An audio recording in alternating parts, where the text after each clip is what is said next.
especially in their matchup last night on Coastline. But we'll take a look at our map bans here. We know at least that Coastline won't be played.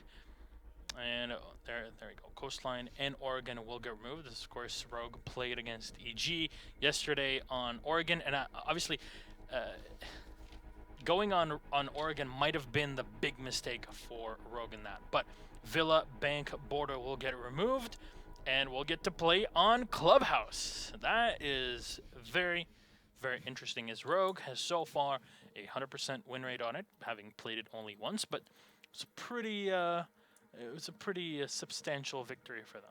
Yeah, and I think that Clubhouse is a map that they're definitely fans of.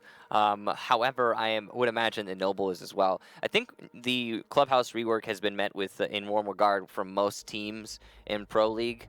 It's a vastly better map than it was in the past, and No question. And since it's got so many similarities to the old Clubhouse, there's not a whole lot that you have to relearn. I mean, there are things you have to relearn and change, but still there's a baseline for you to work with, so it's not like Villa where you're working from the ground up. Yeah, and that's why you'll see Clubhouse being played so much, because, as I mentioned, it's familiar, but still different, and it's different in a way where, look back at Season 7.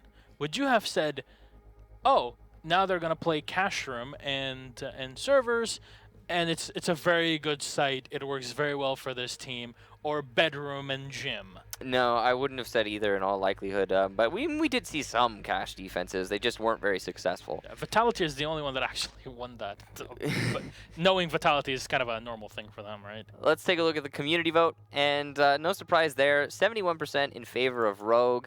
And we were actually talking about this yesterday, Devin and I. We were talking about how Noble doesn't get the recognition that they think they deserve, and I wholeheartedly agree. I think that as a team, they've been playing really well in this match or this season so far, and they have a good chance of winning this. Yeah, I think this is very skewed towards Rogue, seeing their history, but Noble actually have a good shot at this. Like, it's not that complicated of a thing for them, seeing especially how Rogue played last night with little cohesion compared to what we're used to. Right. So Clubhouse going to be the platform for us to get this fight underway. Noble will be on attack. Rogue will start on defense. And as we talked about, the site selection usually very different in this version of Clubhouse as compared to the old one. But before we even get to that, the operator ban phase, Hibana the first to go. That's a huge ban from Rogue. That means that the drop downs will not likely be opened, or at least not many of them will be. So when Rogue attacks on the basement in the first half, they're going to struggle a little bit. Yeah, and it makes a lot of sense to go for that Hibana ban, so it's not too surprising. The Lion will be banned out here. I assume that Noble will go for Mira. There you go. Mira will get banned. And the last one is always between Echo and Maestro. It just really depends on how the teams have set up for it. Of course, that final defense ban will be up to Rogue, and they'll ban Maestro. Hibana, Lion, Mira, and Maestro is just... Wow. Pretty... Surprise, surprise. Blows my mind. Look at his face right now. There's nothing terrible. There's nothing really to take away from that operator ban phase for me, other than the Hibana ban, because it's very specifically useful on Clubhouse basement defense, and that's why we're gonna see the very first sight of the defenders will be the bottom floor. All right, we'll see how this plays out. So, Rogue playing, as you mentioned, downstairs. They'll be bringing the pulse for clips, possibly. Are they gonna 6-pick away? They got a heavy on Montaigne. That's a really, really scary thing to look at. I mean, when you're talking about attacking onto the bottom floor and you don't have a Hibana, that makes a lot of sense. I really like the choice there from onto the Montaigne, because it means that you can come from the garage or from the stairs. You go through those blue hallways and you don't have to worry about the denial from your opponents, especially considering there is no Maestro. You don't have to worry about that potential flank. However, Echo is unbanned, and he is being played by Easily. So the deployable shield, the extendable shield will at any moment be unextended if Easily deems it so. Yeah, he is bringing the barbed wire for this round, so something to keep in mind. Geo even reinforcing all the way up in the servers, which I'd like to see how that gets played out, because that's a lot of utility, especially on this site. that's going to get set up there. And I don't know if you really want to be opening up any hatches via soft destruction or just not reinforcing them at all. It's playing long angles with an Ella is not a normal thing. I do like the roaming on the basement hold, though. You know, in the past, it was, before this clubhouse rework, it was pretty much impossible to roam on the basement. The reason being, it was too easy for the attackers to drone you out and isolate you if you were anywhere but the bottom floor as a defender. So I appreciate that Rogue has realized that, oh hey, it's a new map now.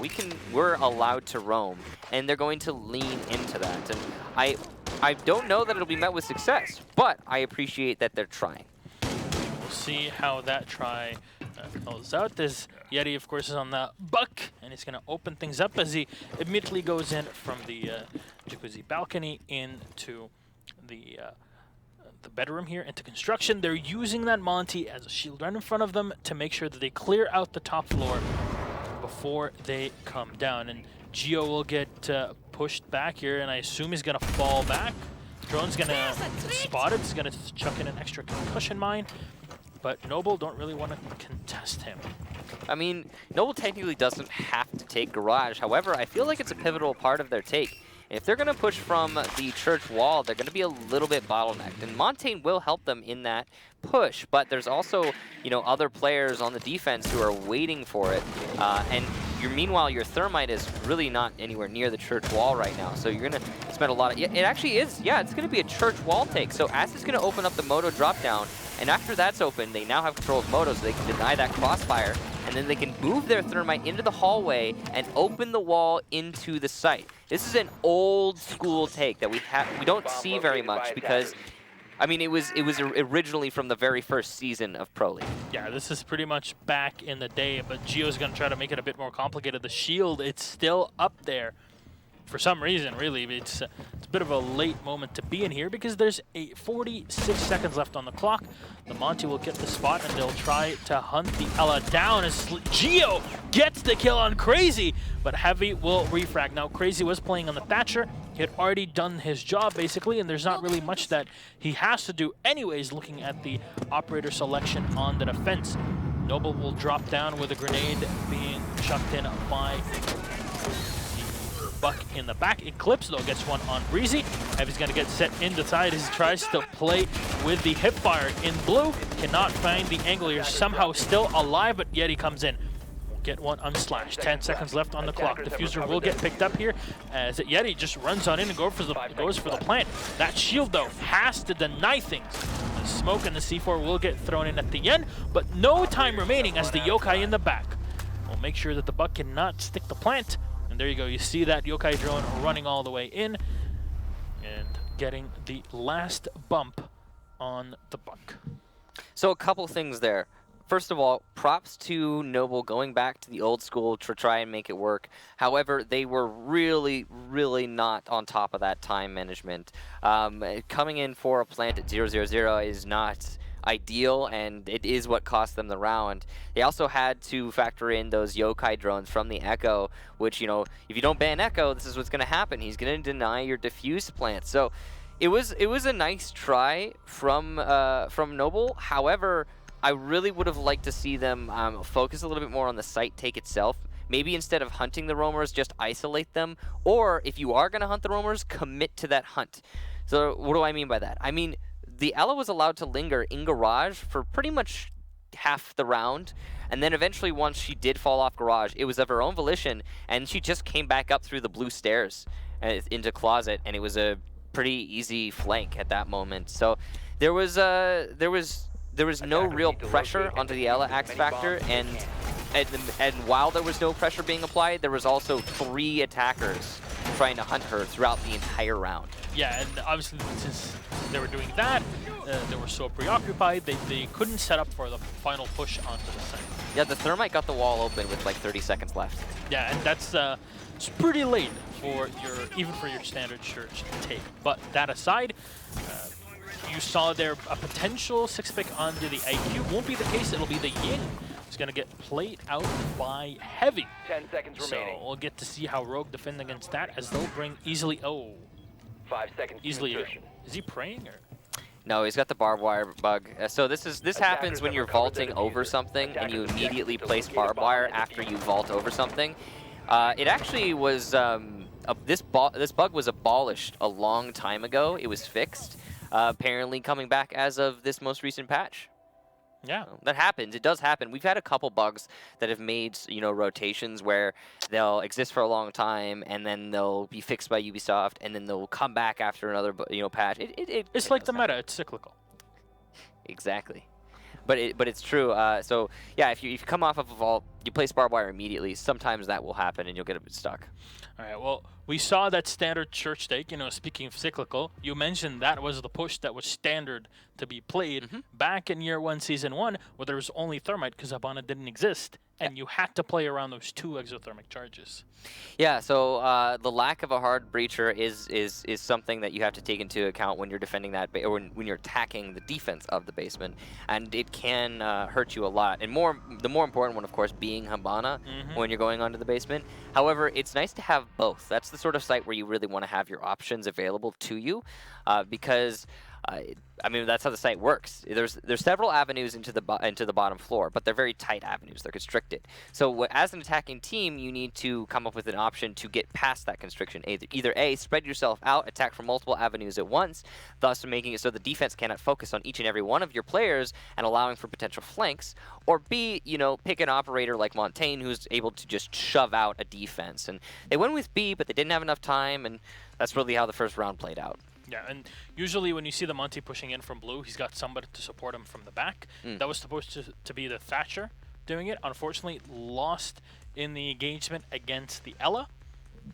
It was the end of that endeavor, I guess, but little time left on the clock. You mentioned 30 seconds left by the time the Thermite was actually opening up the church wall.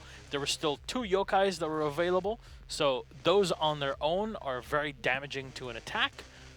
And they were just kept alive until the end. You're going in with 2 seconds on the clock to go for a plant. That's every Echo's wet dream. Yeah, it's a really simple job, especially considering there's no IQ. And, we haven't talked about this a lot today, but IQ not being played. She lost her nades. That's the big thing. I mean, the reduction to the distance that she can scan electronics, 20 meters to 15 meters, not a big deal. Losing your nades, that's huge. That's completely, that takes away a lot of your teeth as an IQ and a lot of your value to the team. So you mentioned that. Yesterday we saw Finka played at least I think once or twice. I think it was Fox that played it. Yeah. Not at all today. So. Well, not yet. I mean, we're only about a fourth through, so we still got time. I wonder if we're gonna see more of Finka, because her grenades definitely make her super strong. And, being still able to chain boost after the other, I think that's something that really adds to her effectiveness. Because, sure, you don't have the total 60 seconds, it's down to 30, but you can still do quite a decent chunk of work against your opponents if they choose to not contest you. Well, yeah, I mean, Finka is a lot better after getting those nades for sure, but still, as an operator, I don't think there's many teams that value her actual utility. Yeah, unfortunately. There's a lot that she can offer and put on the table. I've talked to some people about it before, and I think we even talked about this earlier. It was, the recoil reduction is kind of the most worthless part of her ability. Some people don't even like it. Because when you're playing, puts them off. When you're a professional player and you're practicing this stuff every day, like if you're a Buck main and you're used to Buck's recoil, which is pretty insane, and it's not hard to get used to it, but it takes time. And then suddenly you have no recoil, you're shooting at the floor. And it's hard to compensate for that in your mind, especially when you're not the one necessarily dictating the timing of those Finkas. Suddenly you could be in the middle of an engagement, suddenly Finka, and you're shooting at the floor. Yeah. So I've had some people even say, maybe if they got rid of the recoil reduction, brought the ADS speed back up to that 50%, reduction on time, instead of having it at 25%, and then maybe increase the duration again. Then maybe that's what Finka needs. Just to be okay. You have more duration and you ADS faster and you have that HP, and you get this little boost to the speed. But The recoil change. The recoil is counterproductive. Yeah, and like for pros. Yeah, for pros. We're talking about professional play. These people that spend hours every day practicing. And it's not everyone, right? This is just some people who have been saying this, but it's just a theory. You know, how can we make Finka more viable in the pro league? Yeah, and you know, obviously giving her grenades definitely helps in that pick, but you know, in standard your standard ranked play, obviously removing that recoil aspect from your play definitely helps. It has its bonuses when you're playing even in professional play, of course, because you literally have no recoil. That's why you'll see some Finkas playing with the 6P, the PKM LMG. Yeah. Because it makes a lot of sense to run it when you have no recoil and the gun that has 100 rounds in the magazine. Does a lot of damage too. Yeah, that 7.62 goes through walls and makes paper mache out of them, that's for sure, and anything behind them as well. So there's quite a few ways to play around the Finka pick. Now the fact that she's still on the boost has her and the entire team running faster through barbed wire, but also the fact that she takes less damage from the smoke canisters when the boost is on. Yeah, it's an extra tick and a half. They basically cut the multiplier in half on how much damage you're taking from those gas canisters. I think if they kept the gas canister damage where it is, but they instead of making your ADS speed faster, bringing it back to 50%, leave it at 25%, remove the recoil reduction, but make it so barbed wire does not affect you. Imagine, and keep the duration at 10 seconds, not 20. But imagine you have a 10-second window where with your Finka where you don't have to think about barbed wire. That's huge. That's monstrous. It means you can do a lot of things for your team. You could, for example, forego Ash. You could forego Zofia. You know, if you're bringing any type of explosive that's specifically there to counter barbed wire, you don't have to bring that operator anymore. You can just bring a Finka and time your push appropriately. And that makes a lot of sense. It means she's a lot more of a technical operator that requires a lot of teamwork to actually function correctly. And you know what? That requires skill, and that definitely is a big part of Rainbow Six in the teamwork aspect. So that'd be a cool thing to see. I mean, if they want to make Finka as an operator more viable in Pro League, that's probably how you would do it. There's obviously a lot of other options. The cool thing about Finka is her kit is very malleable. You can do a lot with it.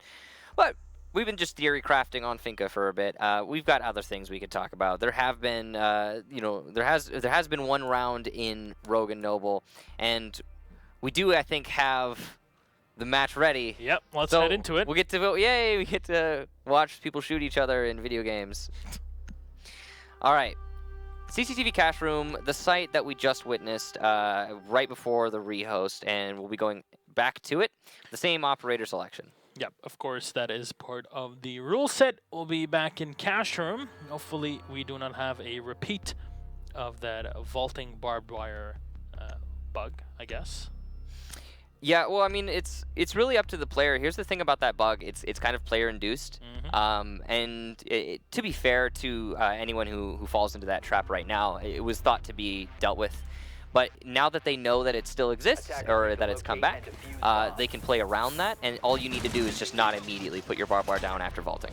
That's simple. Yeah, hopefully it gets fixed ASAP, as the dev team watches pretty much everything. So if we do see it again, though, it's kind of a player fault at that point. Now, the setup going into Cash Room, you'd see a lot of barbed wire in the A site. The rotation hole at the top of the stairs is going to allow for a little bit of versatility, but it also means if you lose stairs control at any point, the defense effectively is up against a wall. So the thing, though, about those stairs is it's really hard to lose that position. As long as you have one dedicated anchor on the top of the stairs, losing that fight is difficult.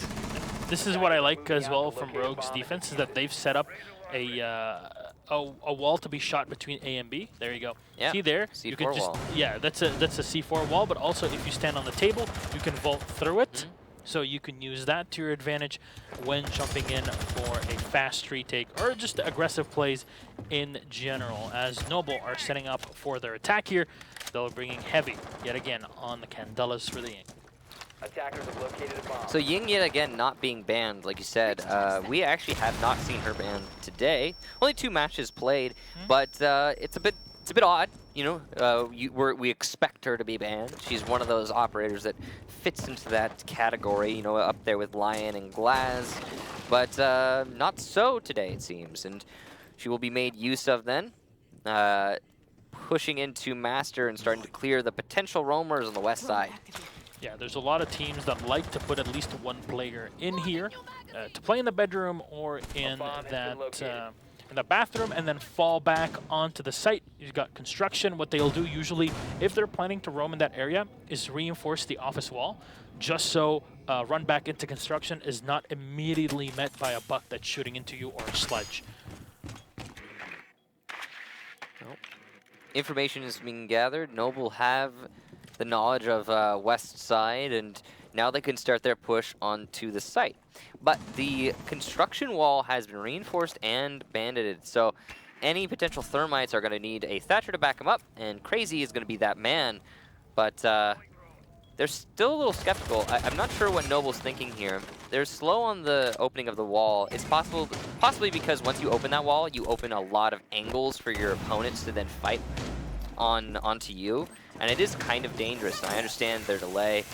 They're finally going to get it open with a minute left. Candela's starting to come out, but that's just to cover across. Lots of Legion traps on a heavy. He's going to need a little bit of damage. Breezy has also been lit up, as you can see.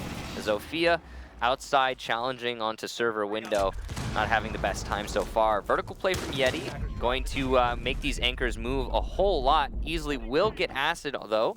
That's the thermite, so his job is done. Not a huge loss, but still a loss. Geo also gets heavy, and it's just really sliding out of control here for Noble. They've got all of their avenues, but they don't have anyone in a position to make that push. Now, where is that diffuser? It is on the floor, not planted here. Eclipse finishing off Yeti downstairs. As Crazy as the last man alive. He's gonna have to walk in. He finds the shot on a Geo, but there's 10 seconds on the clock, and Brian peeks in, gets the last kill. Rogue, a very effective defense here. So this is the Rogue we're used to seeing in North America. This is they seem very formidable and lethal. When they go for a fight, they're tending to win it. Meanwhile, Noble are kind of, it looks like they're playing a little bit scared, and I can understand that. Your opponents are a fearsome team, one of the top in North America for sure. But we're not seeing the same tenacity that we saw from Noble yesterday. Yeah, I think this is the same mindset that Rogue had yesterday when they were playing against EG. Oddly enough. Maybe. I mean, it's possible.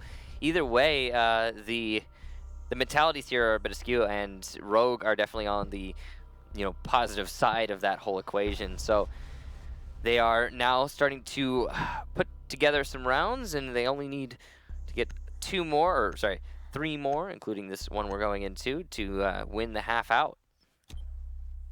There's still plenty of time for Noble to start their comeback, and I do think this is going to be the sort of map that actually is very much defensive favored right now. So it's possible once we get to the second half, Noble will start that comeback. Unfortunate start to the round, though.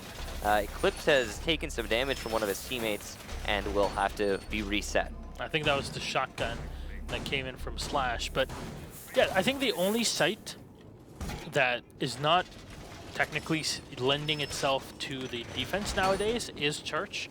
And the fact that Rogue was able to win on that as the first site really would make things difficult. I don't know. I would call it the bar right now. I think the bar is the least loved site on this map. True. I mean, to me, it's not even considering it anymore as a site. Yeah, nobody really plays it. But to me, it's not a bad site per se. It's just teams don't want to explore the possibilities there. It was one of the most changed of all of the sites. If you don't count the top, I mean, the top floors sites were changed, sure. The main thing for them was the connector between the two top floor rooms. But that bar itself was really molded. It's an entirely new bomb site, and I don't think anyone really wants to put the time in to learn it. Yeah, not just yet. At least not in online play, as of course the Paris Major is not long. Jeez, we're so close. Yeah, who would have thought? Time flies, Michael. We got super weeks that have turned into normal weeks. Yeah, and it's that crazy. It makes you forget that how many matches we're having so close to each other.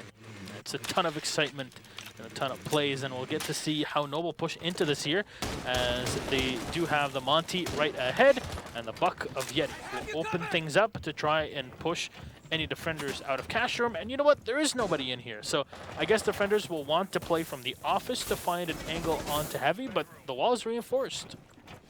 Yeah, so they are going to have to thermite that, though they still have the thermite and Thatcher combination.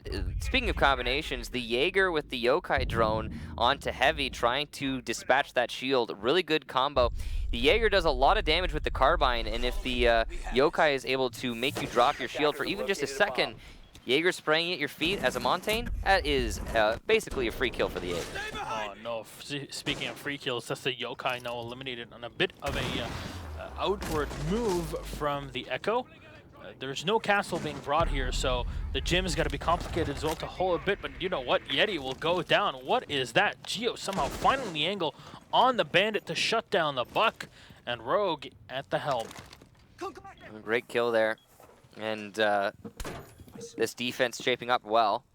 And now the big pressure point, of course, is going to be those offices, but it doesn't look like Noble is focusing on the offices at all. In fact, their main priority seems to be the windows, which is dangerous. I mean, they even have their thermite, the person who you would imagine is in construction opening office's wall, instead out on the windows. Eclipse and Brian will get one for each as the two Noble players attempt to vault in. And now it's all up to Acid and Crazy in the 2 versus 5. They don't really have a lot to work with, though, and Crazy will be shut down on the construction door. Eclipse will get Acid outside on the windows, and Rogue get their 3rd in a row. Absolutely nothing being shown here by Noble. Yeah, this is I don't know how to even describe this. It's not what we got to see from Noble last night. It's not what we got to see from them throughout this whole season, really.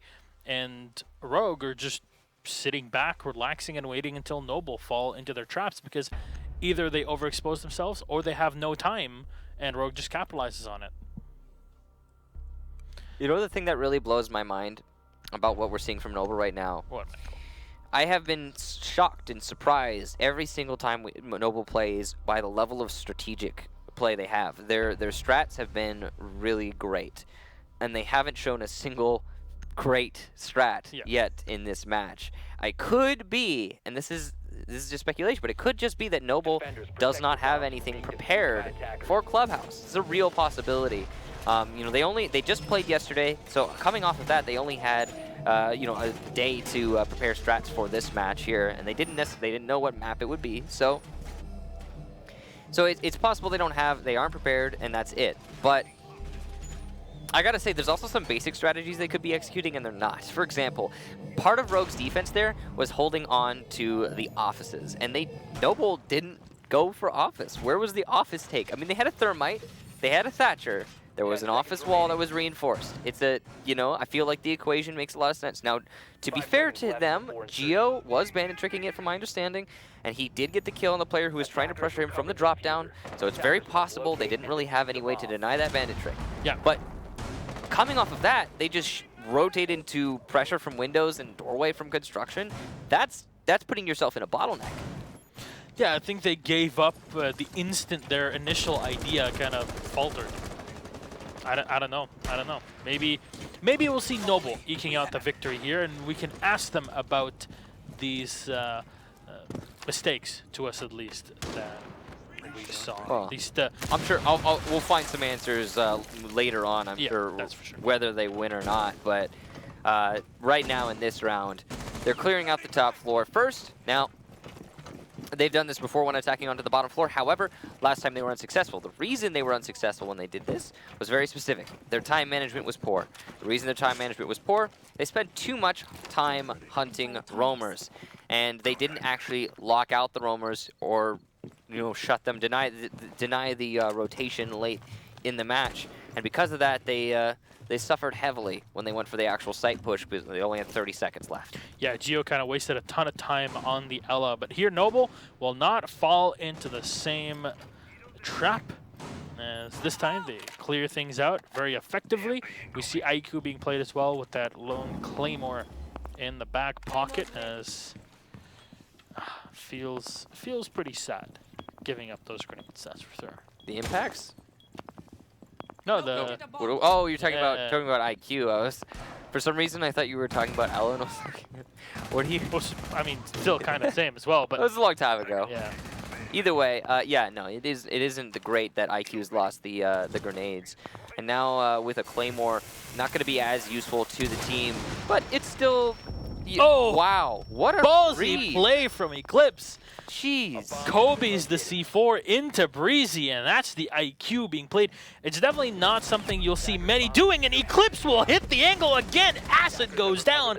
The Thermite eliminated when you needed him for that church take. Eclipse just does not care. Going for the challenge on the Moto drop down is not an easy thing to do, nor is it advisable, but he's managed to make it work for him, and he will read that drop down into Moto. That's Yeti in a bad position now, and you can see the Rogue players getting ready to pounce. Yokai drone will disorient him, and now stuck in the hallway. He's being pressured from so many angles. Eclipse will eventually get the kill. Very easy following that Yokai concussion. The last two attackers are going to be crazy and, well, now just heavy. And what a crossfire from the two Rogue players, Easily and Slash, to get that round. We have not seen anything from Noble yet today. And meanwhile, Rogue are absolutely on a tear. Yeah, and they really tore into their opponents in that previous round. Have to say, Eclipse. That was it's pretty impressive, to say the least. Even, you know, hitting the C4, not really something that anyone would try to play, because either there's nobody in there or there's someone holding the angle. Because it was so well timed, ends up getting a kill off of it. That was the IQ. Couldn't really deal with the Yokai drones at the end there, and the Yokais disrupted the attackers. It was a great position for Eclipse to pounce and even get 2 more kills off of that for the 3K, and then the crossfire at the end as the last 2 players try to walk into blue. 3 players that are looking at you in blue, you're not going to have a good time. Absolutely. Now, we have 3 kills on that note for Noble. Oh boy. So this is, I honestly thought that going into this, that Noble would have more of a chance than this. It's shaping up to be an absolute sweep.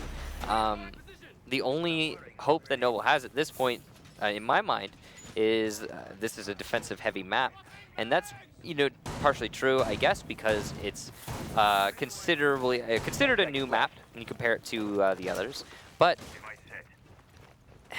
I don't know. I can't see this as an immediate comeback for any team in this situation, whether they're comfortable on Clubhouse or not. And I think that's another factor. It doesn't look like Noble really has anything set up for this map.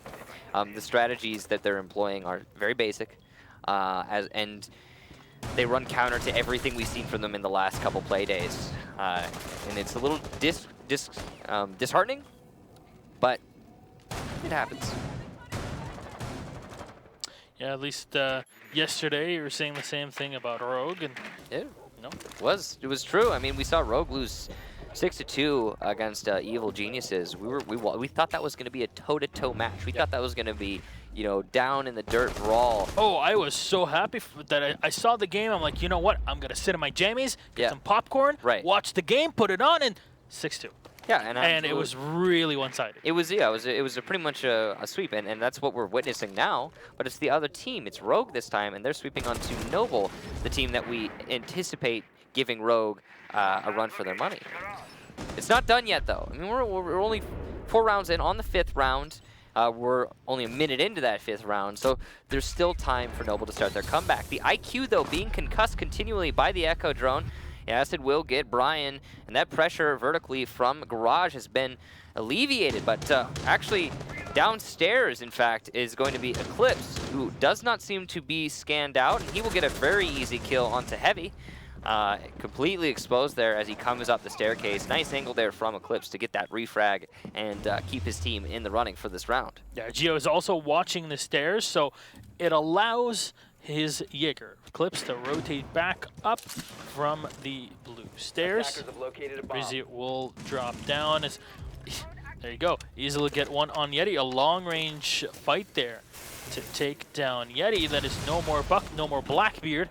2 big kills early on, as the Buck obviously cannot sit in the stockroom downstairs and just keep firing up with his skeleton key, opening up the floorboards as we saw a couple of rounds ago. Slash still washing through the rotation hole that was set up by Rogue, and Breezy's just going to try and destroy any utility in the electronics that have been set just to ease things in for the boys of Noble. Is easily really putting himself up close and personal, up on into Crazy, but Crazy will win out in that engagement. A 3v3 now as Crazy's down on the floor. That's Eclipse rotating from the other side of the map. Acid getting one on a Geo as Slash will spray in, trying to delay his opponents. There is no Nitro Cell for him to play with, but he finds the headshot. Acid will go down. It's all up to Breezy. Low on health on the IQ with under 10 seconds on the clock. Bomb located by attackers. Try to push into Eclipse as the barbed wire will give his position away. Rogue dismantle Noble on that last push. The pistol play, just whipping it out. Just cleans up Noble. It looked like Noble had a good chance there, but they, somewhere in the mix of things, managed to lose it. The execution was pretty standard, take control over Garage, but they neglected to drone out underneath them. And then the thermite wall into server.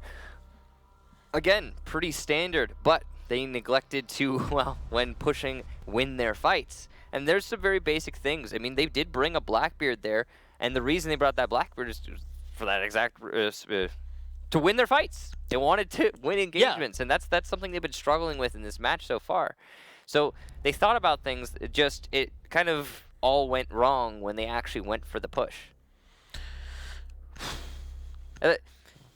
I don't know. There's some negligence on Noble's side right now. On the other hand, Rogue is playing really well. They're doing just as we expect them to, and you know, when you compare it to Rogue from yesterday, this is great to see. I'm really excited about that. But I don't know what I don't know what else to say. I don't know how to add to this. You know, we've got 3 players on Noble who are getting kills, 1, 2, and 3. There you go, and that's it. That's this match summarized. Yeah, and this is not, again, something we expect from Noble. We crunched numbers, and I mean, they tied against SSG yesterday, and it was a really well-fought match. They had some great strategies and stuff like that. You know, they played against Obey a while back in a different league in the USN, and they absolutely stomped. You know, they did great. They got that 2-map victory.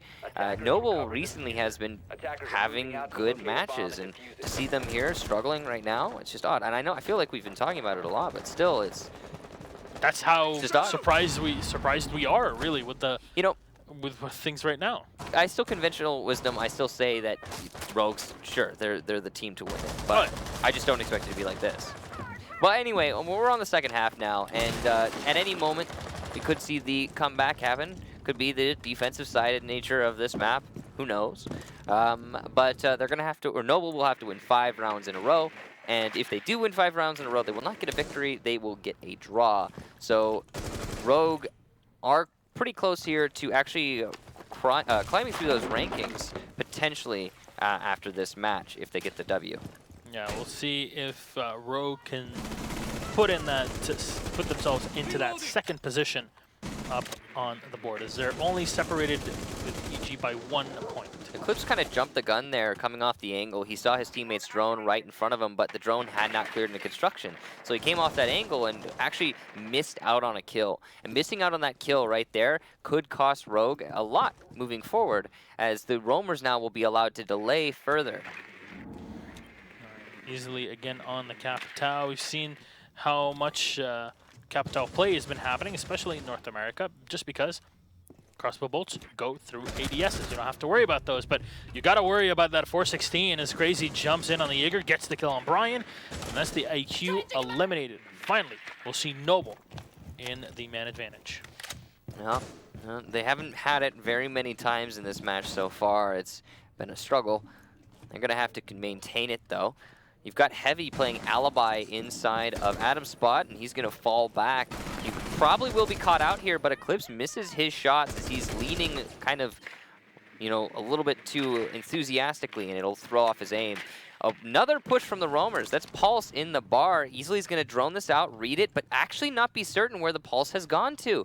And he bets on right side bar, but in fact Yeti is on the left, and he will win that fight. Nice kill onto Easily. Capitown now gone. Rogue, for the first time, looking like they've lost control of the driver's seat. Slashhawk does get Yeti, though. And Eclipse is actually just, well, no, actually, yeah, Yeti's already been dispatched, so Eclipse is going to start pushing down the main stairs.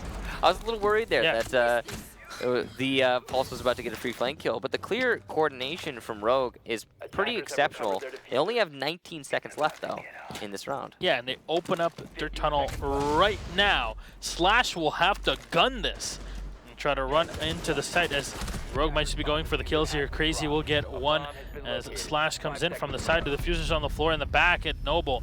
Just clean up Rogue with no time left. Their roam play, along with a bit of a ballsy play from the Pulse upstairs, definitely plays to their advantage. Noble put it on the board. That's this is a round to really get the morale up and try to go for a comeback. Yeah, I mean, now that you're on the other side of things, you're on the defense rather than the attack. I suppose that's what Noble needed. We did theorize that, but I don't know. I mean, you need to win 4 in a row. Oh, bye everybody, by the way.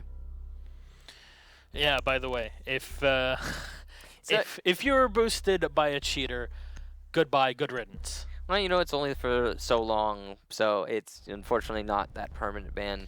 Yeah, But I wish it was. well, I guess This is my wish list.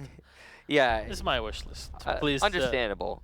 Father Christmas for me is Epi, and maybe he can make my wish come true for Christmas. I'm sure there's a reason why it is the way it is. Yeah, of course, as always. So, moving on. Noble now, after successfully defending the bottom floor, will be up in that cash room server stack. And secondary bomb site for many, primary bomb site for some. This is definitely a viable option. I'm curious to see how the execution is going to come from Rogue. I want to see their strategy because I imagine it's going to be really well thought out. That last round, though, from Rogue was just the opposite. I mean, I saw what they were trying to do, and they really invested a lot of time in the roam clear. But again, as we've seen from Noble earlier in the match, too much time. And it was not terribly efficient. On top of that, they ended up losing a lot of the fights they stumbled into, and there wasn't enough information gathering, so they were quite literally stumbling into those fights. It wasn't like, oh yeah, I mean, you'll engage and then lose. It was engage with no information and then lose. Heavy even playing in the dirt tunnel here, which is pretty odd, but you can still rotate back if need be. Now Eclipse will more than likely come up and open the hatch in the office. That's usually why you'll be bringing a sledge, and you'll just take control of the bedroom, take control of construction, and we'll see how the reinforcements are set in there by the defense of Noble. There we go, pretty standard here. He's going to try to use the grenades to pull Acid back off that off of his bandit batteries, so he cannot trick Slash, who's going to try to stick his thermite charge onto the wall. And the second one as well, leading into A from construction, is doable, but no, both, oh boy, that's one exothermic charge lost, and the second one is going to get used to open up the garage. Are they going to go for a garage take here? Seems like they're somewhat committed. Yeah, there are a couple options when it comes to that garage take. But you have to be worried about the vertical pressure that Noble is almost certainly going to be applying. Front door going to be opened up by Rogue, and they're aware of Yeti's position inside of storage, which will be pressured by the Brian drone and followed up likely by one of the Rogue players. But Yeti just chooses to fall back through the drop down. Right call, in my opinion. Yeah, this way it's much more difficult for your opponents to really deal with you. You keep that manpower advantage for later on in the round, and you know he can enter and attack from the back. Rogue are setting up for this one here. Yeti just waiting for the right moment to pounce as Heavy's on the other side, and they might just try to pinch the one attacker that is set up here. Brian and the IQ in the meantime is scanning things out, making sure there's no utility anywhere around there. Remember, the IQ only scans up to 15 meters as Eclipse comes around from the back, eliminating Yeti. And he's trying to contest into the stairs. He knows there's one more player, that is the Pulse of Heavy, but there's a lot of time here for Rogue to actually play with, having that man advantage. As we hit the 45-second mark, Thermite still inside of the garage, which means the wall outside not going to be opened unless they want to really commit to There's it. no more exothermic charges. There's there's no more exothermic charges. They committed already to so much to this garage. They need to get their soft destruction though on the garage wall if they want to make an entry. With so many players stacked up here, this is super dangerous. They have every single one of the attack waiting to push into server stack. With only 20 seconds left, the window will be completely exposed as it gets a very easy double kill, spraying through it. Breezy gets refragged upon by /Ugg. C4 comes out, but will miss. Brian from Construction, great flank opportunity here. He will get one, but goes for the second, cannot find any more. Crazy will refrag onto him. Heavy gets the C4. The last attacker is Geo, and he will be down from below. So Noble managed to get that round thanks to a very one-direction attack from Rogue. It was just, hey, let's push garage. Because they only had one exothermic charge. They couldn't open up the second angle, and they could not contest the stairs. And you saw even the grenades that are being lobbed at the end from the sledge. It definitely showed that Rogue kind of were flabbergasted at the end. Didn't really know what to do, not having that extra hard destruction. I think if you're going to commit to one, between the garage wall and the server wall, commit to the server wall. Yes. I mean, you can take garage without opening up the wall. It's a lot easier to take it with the wall open. But it's you don't have any crossfire. You know, you saw them trying to open up the server window that was castle barricaded. Mm-hmm. They were going for that. But even that server window isn't going to give you much of a crossfire. It isn't going to allow you that easy entry into the site. You still have to vault to get in. And that vaulting is really what cost Rogue in the round. I mean, you're going through whether it's the server window or it's the garage window. Either way, you're exposed when you go for it. Yeah, and because the IQ doesn't have grenades anymore, then even if you open up the castle barricade, you're not going to chuck a grenade at the wall and destroy the bandit batteries that are there to make things easier for the thermite to the wall. Even at that point, one of the charges had been bandit tricked because you put too much emphasis on the garage early on, which is why if both hard destructors are allowed, then bringing the Habana and the thermite on this side makes a lot of sense, because with the Habana, you open up the top of the garage and contest into the window. That's doable. That's when you're going to be focusing on the garage. But when you don't have that, when you don't have a Monty, we don't have the utility to support your teammates into the site, it's not that wise of a choice as we saw there at the end. We'll see the setup from Noble come out as they're going to be defending in the bedroom and in the gym. Fairly heavy yet again on that cash room. And that cash room side of things is, of course, an important thing to roam into. It allows for you to have a little bit more flexibility when the actual attack comes, though it does expose you to being pinched and then having multiple defenders picked off easily. It really depends on how Rogue plays it, but it does put the round kind of in Rogue's hands, and that's the one thing that you expose when you go for that deep roam. Although you could say the same thing about full anchoring, or even roaming vertically. Any form of defense, in a way, you're going to expose yourself some way or another. It comes down to really knowing your opponents.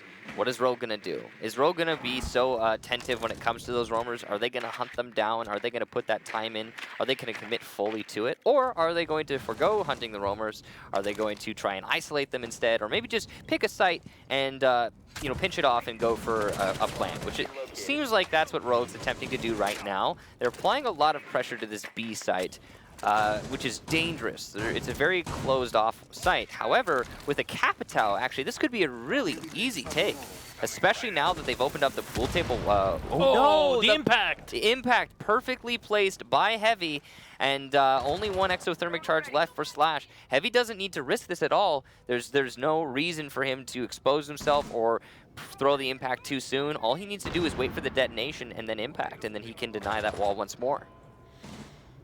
Of course, nowadays, the Legion players are not really using all of their utility early on. Brian, oh no, he falls off the roof! This has happened so many times! Oh no, I've seen this even in APAC Pro League. It's definitely not a So- cool sight to see and a refreshing one. So sometimes when you're trying to challenge the drop down there on the roof, it can be a little bit difficult. Since that fence has been put up, Yep. you have to. It becomes hard to challenge into office. And Brian obviously feeling the pain there, but that's going to waste a lot of time in this round. The second exothermic charge, will he get the impact? He misses it. Oh, That means we have an open hot tub wall, but the frags are coming out for both teams, and Rogue will come out underneath.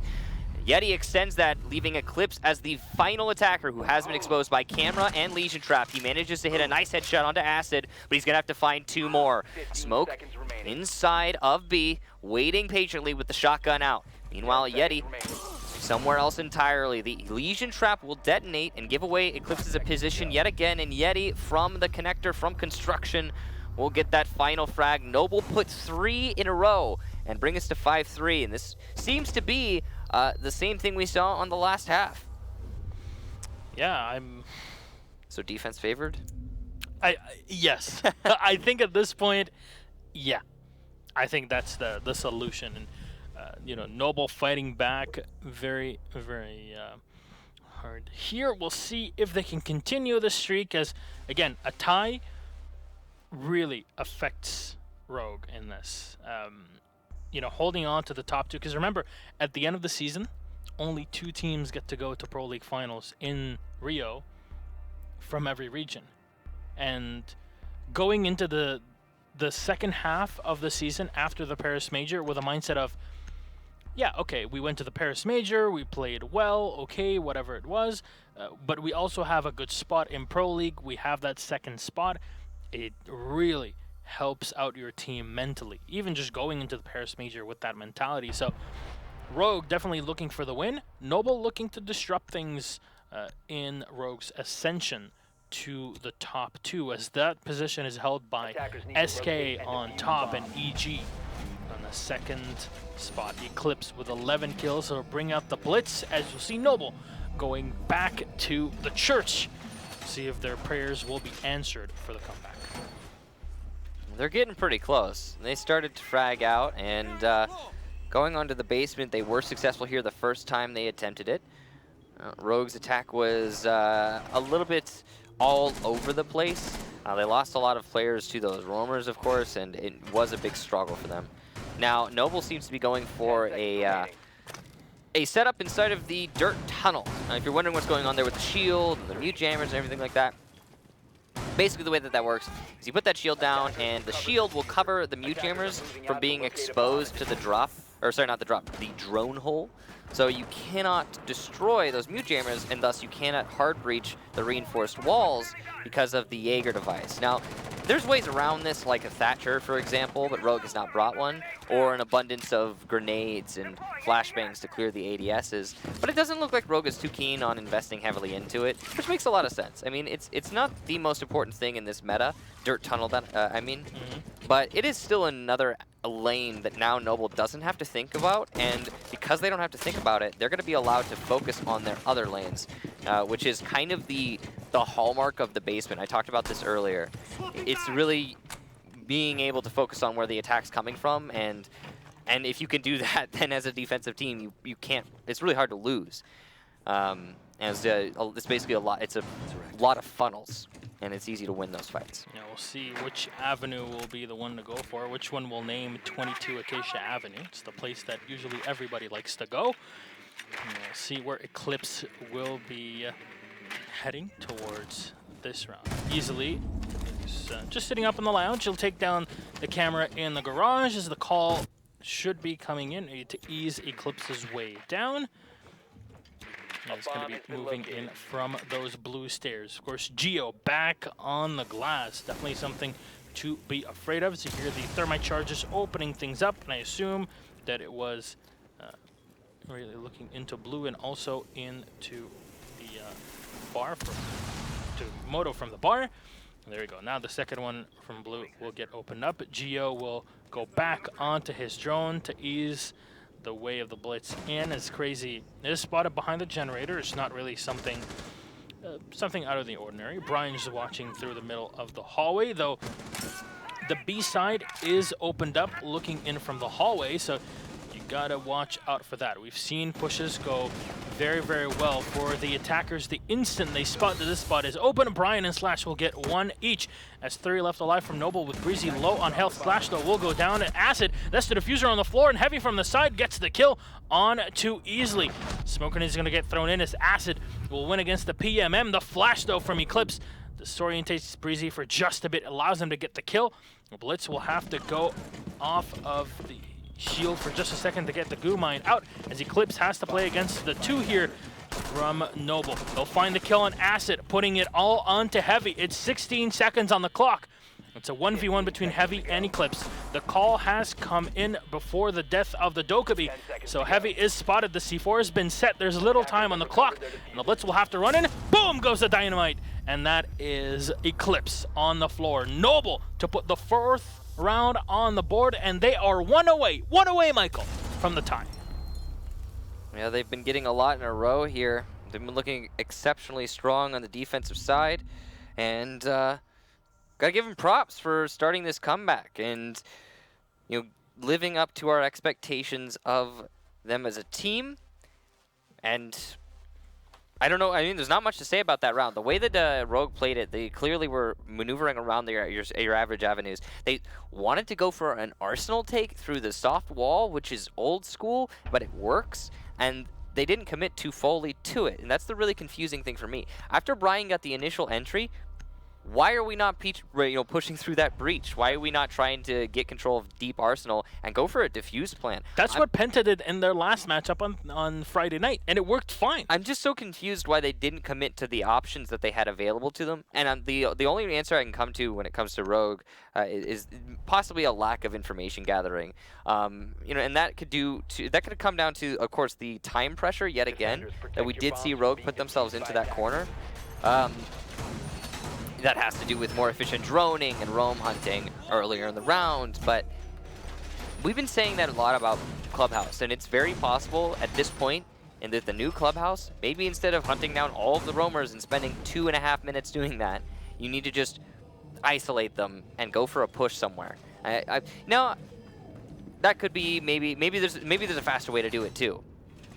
Then that is as may be. It'll get figured out, obviously. Yeah, clearly there's something undiscovered here, and something that's causing both teams to struggle on attack. Yeah, it's a bit of an oddity because looking at Latin America and looking at EU, there hasn't been this much of a struggle to get pushes once you're playing on the offense. So I wonder if this is just specifically to our 2 teams here. So we'll get to explore that as we go through the week, as most of the matches this week will be the last ones in this half. There is one on a Monday night as well that is for Latin America. So super weeks galore, that's for sure. We'll get to see the final matches before we head into the Paris Major. Right, pretty exciting.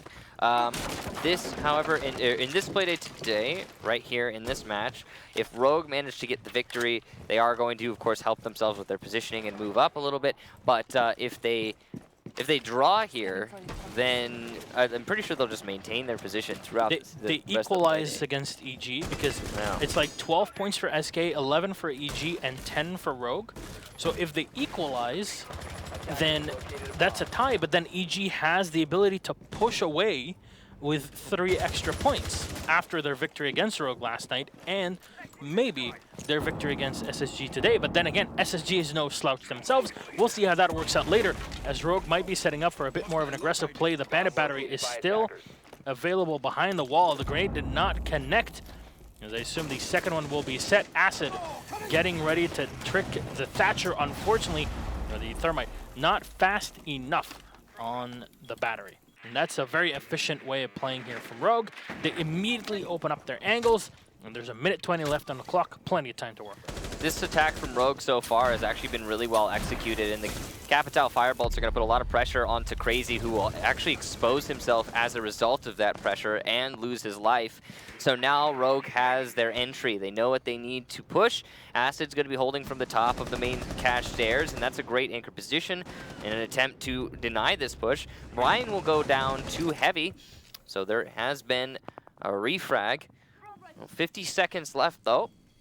Now Rogue, having had an aggressive beginning to the round, are starting to slow down a little bit. Heavy's going to get a C4 on to Slash in response to Slash's flashbangs. Heavy downstairs in the bar has been read by Eclipse. Good positioning here from the Pulse, and he might even get another kill if he plays this patiently, but timing is everything, and Eclipse will get an easy headshot. Geo follows it up with a kill on the Breezy, one of the anchors. Acid's still at the top of these cache stairs, but he's been smoked out, and you can see in the doorway, Yeti completely exposed, not watching for his opponents. Acid will get one, though. It's a 1v2 now, coming off of a 1v3. Diffuser has been planted. Not the best round so far for Noble, and going into this retake, with so little HP is not going to be easy for Acid to pull off. Now he's trying to get that draw. He only has so many seconds left to do it. Sees the head of his opponent, Geo, inside of A, but cannot land the shot as he's mid-reload. He's just playing time, but he doesn't have much to work with. Can't find the angle. Acid coming in from the side, and you see how easily he's just holding all the way in the back. Geo gets the last kill. Acid will go down, and that is Rogue for a 6-4 win. I was a bit too close for comfort, to say the least. Yeah, we went all the way, but it was still a victory for Rogue, despite how much of a struggle Noble managed to put up. Yeah, we'll get to see more of Rogue here, as we'll have an interview set up in the meantime. But that was 14 kills on the board for Eclipse. That is pretty darn impressive, to say the least. Absolutely, very impressive. And impressive for Rogue as a team as a whole. They were the only ones to win an attack. And only one attack. One single attack victory on that entire map. And I think that is, I mean, that's all that mattered at the end.